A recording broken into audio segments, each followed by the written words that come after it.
Otto chaps, how the devil? You know, I was sitting there minding my own business this morning, having a wet, that's a cup of tea to my civilian chums, reading the paper, because I do buy a paper. I think it's important that we continue to support common sense media in some form of measurable fashion.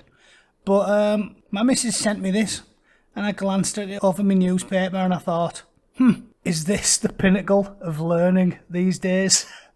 Shit that we've known for decades.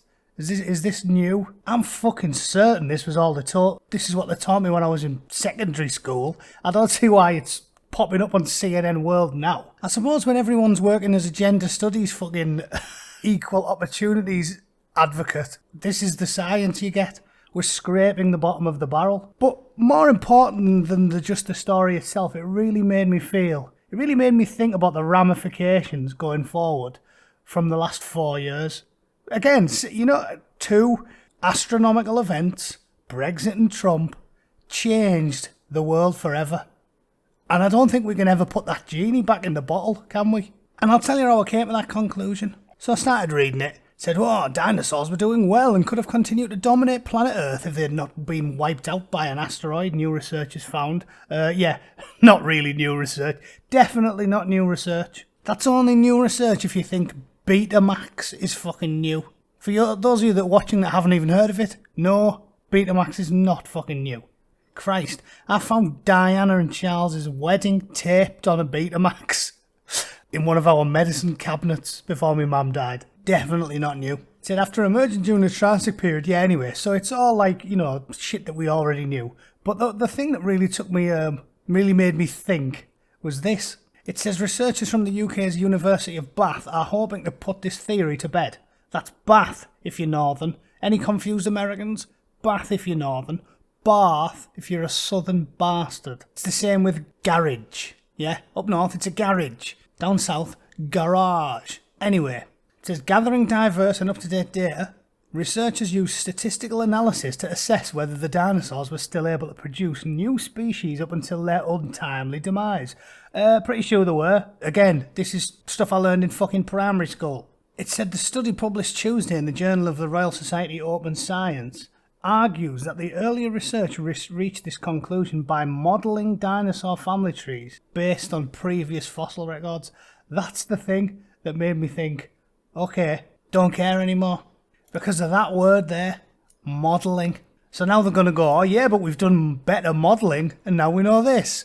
And I just thought, if 2020 has taught me anything, it's that everything I thought I knew up until the last couple of years has to go out the window, doesn't it? When I was a young man, I was one of these scornful, haughty atheist types, I came to America the first time in my 20s.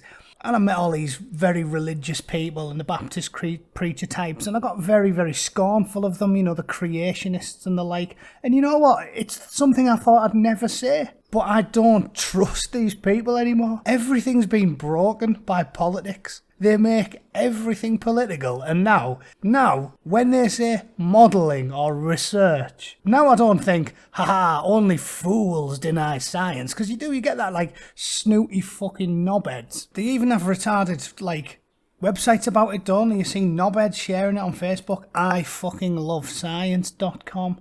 It's like, I fucking love science. Well, first of all, the people that say they fucking love it appear to know almost nothing about it. Let's just have that said straight off the bat. The more people walk around with Neil deGrasse Tyson t-shirts on and consistently share shit memes about science on Facebook, the more I think, you know what? It's like virtue signalling, isn't it? I've told you before, when someone shares on social media how noble and just they are, like Piers fucking Morgan. We're either all in this together or we're not. And I don't think the entire health of the nation should rest on whether we can gorge together on Turkey. Piers Morgan is fucking scum, right? Scum. We know this. I've made videos about him. He lied on purpose, knew he was lying, and made stories up that put people's lives in danger, ruined people's lives, and killed British servicemen. Piers Morgan is self-serving scum. And he goes on Twitter and says things like, we have to be selfless all the time. Everybody knows that Piers Morgan is an absolute fucking weasel. He is lower than a rattlesnake's bollocks. The man has no moral fibre whatsoever, but he goes on Twitter every day and talks about how selfless and how moral and how virtuous he is, because that's what humans do. We're fucking good liars, and the more of a shitbag you are, the more utterly soulless and self-serving and depraved you are, the more you're going to fucking advertise your goodness on social media, because it's easy. 10 seconds work, no, selfless, always do the right thing, send. And people go, oh, what a nice man. Yeah, and turns out you've got fucking 3 sex slaves chained to the radiator in your fucking cellar. That's what I keep telling you about these people. If it's a militant feminist, if it's some beardy weirdy talking about how much he respects and honours women, yeah, he probably chains them to his bed and rapes them with inanimate objects, right? This is how people are. And I swear to God, it's exactly the same. The more people go on about science, science, like it's the new religion. South Park took the piss out of these people 15 years ago. What visionaries they were, because I remember watching it and thinking, they're sort of mocking me there. It's a bit daft. They were right. The reverence. Young people now, they go, science, follow the science. All the last fucking few years has proved to me is that the scientists are just pulling numbers out of the fucking arse. Modelling. Neil Fergatwat is modelling, well, all he was interested in doing was modelling his bell end, jamming his womb ferret up some spunk-chugging slut bucket when he was supposed to be locked in his house. That's all Neil Ferguson cares about. It's like a religion. And it just made me think, you know what? Everything I thought I knew was being turned on its head this year. It's changed the world for me. I never used to be an anti-vaxxer. Now I'm sceptical. I never used to I actually thought democracy worked. Now I'm sceptical. Now I'm like, fucking hell, I think benevolent dictatorship is the only alternative we've got. But everything has changed. 2020 is the year that everything changed. And I think 2021 is going to be a very interesting time as a result. Because now we don't trust the experts. Michael Gove was right. We don't trust the scientists. We don't trust the fucking modelling. We certainly don't trust the fucking modelling, Jesus. We don't trust the media. They've proven themselves to be dishonest. You can't believe anything. The only thing you can believe is your own eyes and your own ears and the fucking things they tell you. Oh my word. So strap yourselves in, boys and girls. We're going to have an interesting fucking couple of years ahead. But let me tell you one more thing. The point I've made many times. You can't put the genie back in the bottle.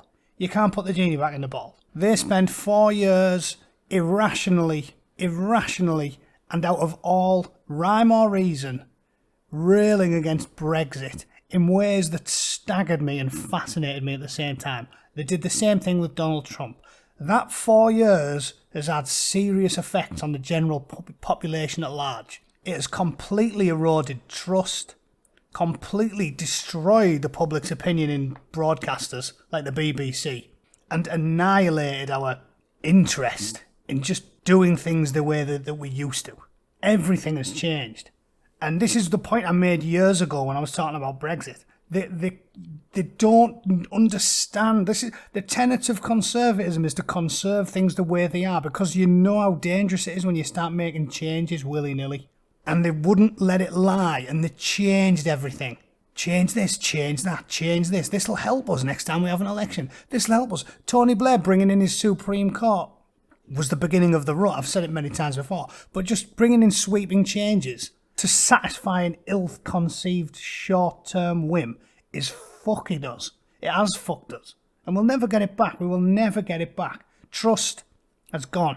It's vanished. How can you expect Donald J. Trump and his supporters to accept the result of an election after what you've done for the last 4 years? How can you expect Brexiteers to just accept the words that come out of politicians' mouths after what they've done for the last 5 fucking years? We're heading for a dangerous place, boys and girls.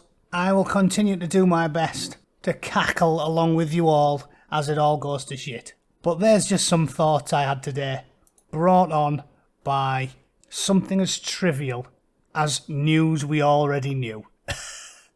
Fucking modelling. The technical term for modelling is pulling numbers out of my fucking arsehole. Jesus wept.